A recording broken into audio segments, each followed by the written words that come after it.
Let me start off this week with it's almost a low stakes story, but it kind of made me laugh because of the rabbit hole it took me down.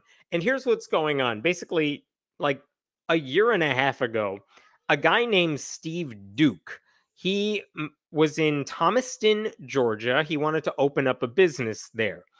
He called his place Duke's Wine and Spirits. It's one of those places you could buy alcohol, wine, all that good stuff. And so when you go through the process of opening up a business like that, not only do you need approval from the city, you have to get a liquor license that's approved by the state. Nothing weird about that. That's just, those are the hoops you have to jump through. And it looked like everything was on track and everything was fine. The city was fully on board with his new business. I think this is a relatively rural area. So it's like, oh, you want to bring a business to our community? Go right ahead. We're right there with you. Thank you. Pay your taxes. So everything was fine. And then last April, before the store was ready to be opened, he's in the process of building it, stocking it, and all that. A church opened up like right down the street.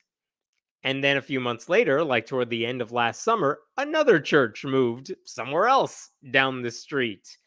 And none of that would be a problem, except there is a law in Georgia. This is, what is this? The Georgia Code. It's still in effect here. But look at this right here.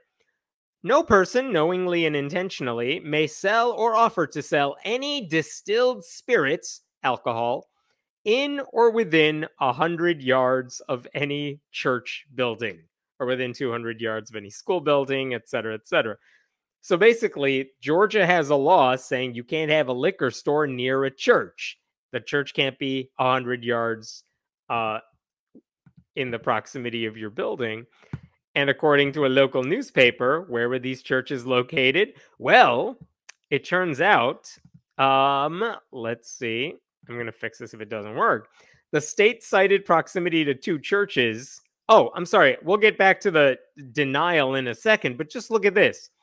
Renovation Outreach Ministries is 71 yards away. Faith Tabernacle Ministries is 85 yards away. So Georgia says you can't have an alcohol store within 100 yards of a church. And here are two churches that are like, you're opening a what now? Well, we're going to plant our shops like right next to yours. So that raises an interesting question. Did the churches launch in that area specifically to stop this guy from opening up his liquor store? Or was it just a weird coincidence, like twice? And one of the things that I saw on Facebook is that this guy has very clearly not fallen into any conspiracy theories about this. This is one thing he said on Facebook. I'm scrolling down because it's a long message. Are there unusual circumstances that appear to be outside of what one would consider coincidental? Absolutely, there have been. But there is no proof. He can't prove the churches moved there just to stop him from opening up his business. But it sure seems a little weird. And after all that, when he was applying for his liquor license, this is what the state pointed out. By the way, when a local newspaper attempted to talk to one of those pastors, just to ask them, like, did you guys move here just to stop this place from opening up? I want to show you what this place said, if I can open it up. Oh, come back. I just had this here. Here we go. Let me share this with you because this is what the owner of the church said. Faith Tabernacle Ministries pastor Kevin Hobbs helps lead his congregation of about 25 parishioners. They worship every Sunday and Thursday across from Duke's business. Hobbs explained that what happens next is a separation of church and state. I take a stand against alcohol because that's what my faith is. But this ain't up to me. Like, it kind of is, though. You're the one that decided to open up, like, right there. The newspaper, the local news, rather, they could not get in touch with the other pastor. But again, I say it kind of is in this pastor's hands because it's not like Duke's store was a secret. Hobbs, the pastor, did not seem to care that Steve Duke is a self-described person of faith. He is an unabashed Christian. It also didn't seem to matter to the pastor that no one is forcing anyone in the community to buy anything they don't want. I mean, if anything, you should put your church 101 yards away from a liquor store, because all those people in this church are going to need a place to go after services on Sunday. So here's the thing. Here's what's not in dispute. Who got there first? Steve Duke did with his wine and spirits store. And the city of Thomaston approved everything so he could open his business. They approved the local liquor license well before the churches got there. So he didn't do anything wrong. The city seemed to do everything correctly. But the opening of the store is kind of contingent upon the State Department of Revenue approving the liquor license on their end. And when officials there got the paperwork, they said no. They said no specifically because of the proximity of the churches. This is what Steve Duke wrote on Facebook in the end of 2023. We were, in fact, denied our initial request for a liquor license by the state of Georgia. The reason given was our proximity to two recently located churches that fall within the minimum distance of our building. So, like, that's why the state said no to this guy, which means he can't open his store, which means he just wasted a lot of money that went into trying to get this place open. One thing I found really surprising is how many people were on this guy's side, because people in the city of Thomaston actually wrote a letter to state officials saying, you got to approve this guy's liquor license because we want him in our city. We want the store in our city. Check this out. This is from the Upson Beacon local newspaper. I'll show you this right here. Look at who signed this letter. Reportedly, the city manager, the mayor, the county commission chairman, Georgia state representative, and another Georgia state senator all contacted the Georgia Department of Revenue on Duke's behalf, saying, look, listen, all of us at all levels of state government here and local government, we're all on this guy's side. So if the state's not going to listen to all those people, like, what the hell? What's wrong with them? So it's kind of worth looking back at what that pastor said. He said, this ain't up to me. It kind of is, because after all those city officials signed on to this letter, they also asked this pastor if he would sign the letter, and he chose not to do it. They literally said, hey, pastor, listen, you're the reason this guy can't have his liquor store. Will you sign this piece of paper letting the state know, listen, we're fine with it. He was here first. Don't hold up his store on account of us being here. And he refused to do that. In fact, he then posted a video on Facebook about 2 weeks ago explaining that Steve Duke and city officials asked him to sign this piece of paper because it might have changed the state's mind and persuaded those state officials to do what Duke needed. And I'm not going to play it for you because it goes on for like 20 minutes or something. But one of the things he says in there, this pastor, is, quote, I couldn't do it. I responded, I cannot sign the letter. We cannot condone alcohol. We don't condone the consumption of alcohol, as the Bible tells us. And then he went on to say drinking alcohol destroys homes, communities, your work ethic. And then he talked about the dangers of drunk driving. And listen, no one is saying excessive alcohol, underage drinking doesn't lead to problems. Of course it does. So do a lot of things when you don't take them in moderation. And again, no one's forcing this guy or his church members to drink any of it.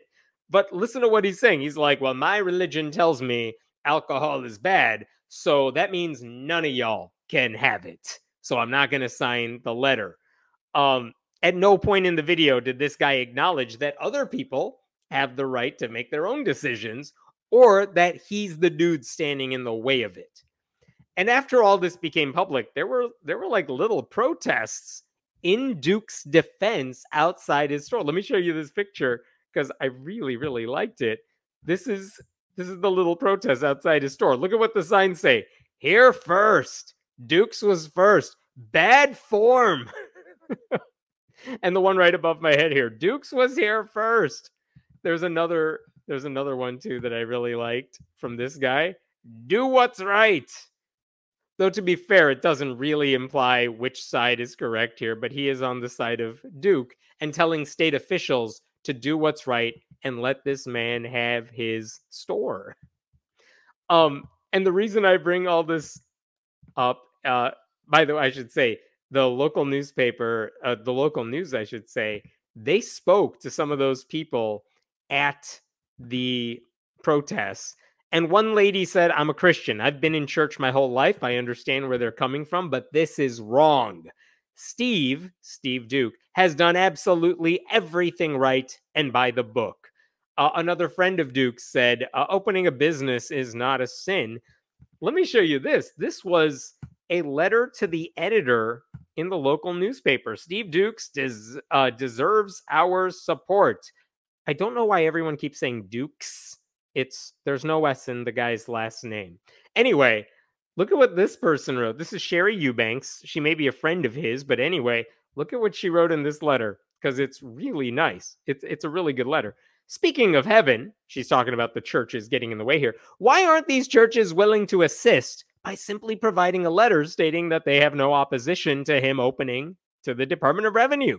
It's my understanding that's all it would take to get their license issued. Both churches knew he was renovating his building well before either of them showed up.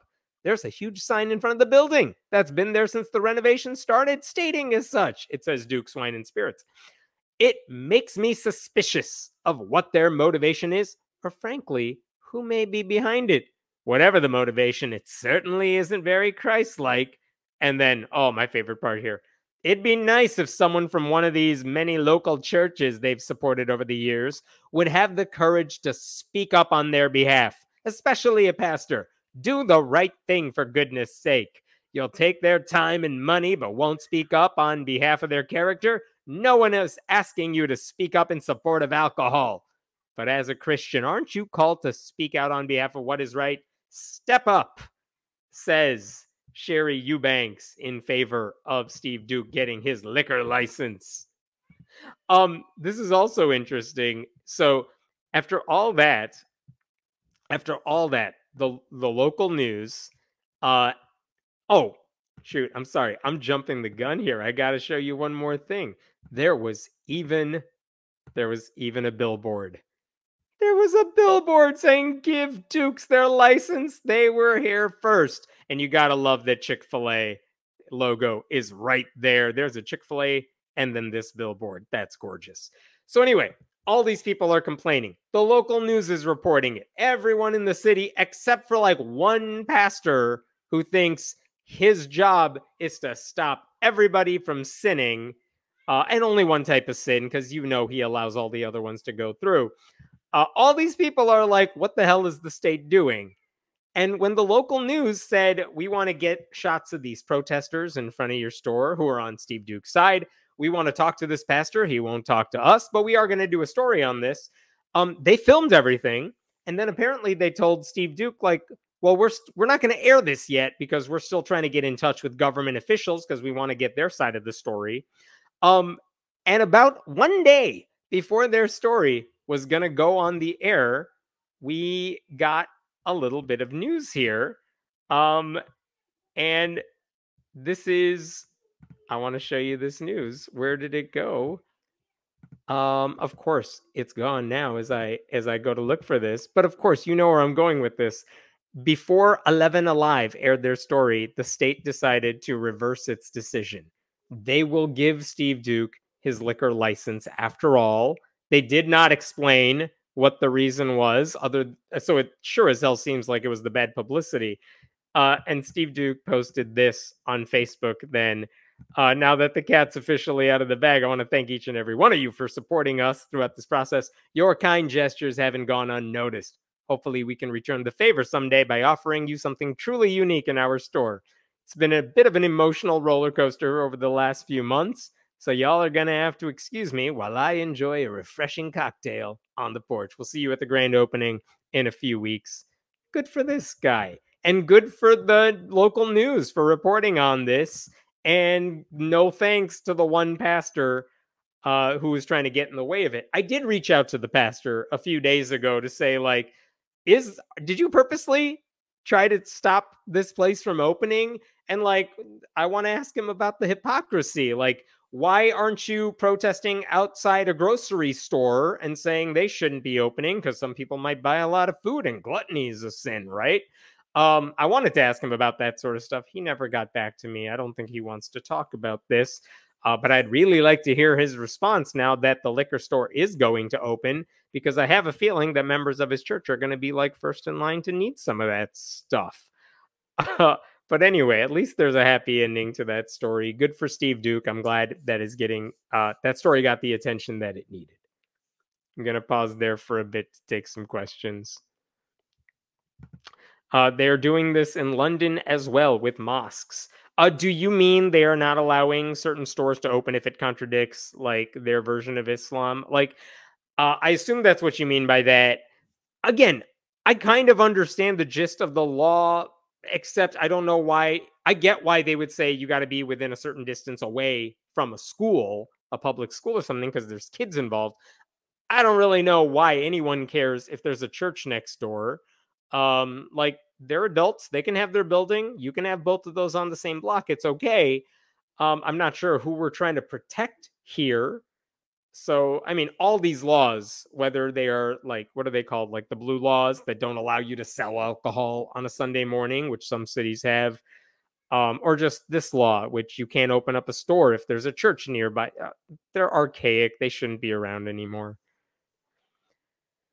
The same thing happened in my hometown. An existing store got a license to sell alcohol. The store was just far enough away from a church. The church expanded. My town caved though because of the money. I That doesn't surprise me in the least. I wouldn't be surprised if all that's accurate. This is a free economy. The church should have no say where someone opens up a business. Yeah, and it's weird that it's not like they're giving the church a veto power, any veto power here, but they are saying there's a law that if the church wants to open up, you don't get to if you're selling a thing we don't like. As if that should have any sort of difference. Like, whatever, no one's stopping the church from opening up. Like, it's a dumb idea because you're not going to get taxes from them, but like, no one's stopping the church from opening, but why should their existence stop someone else from opening up a legal business? It's weird.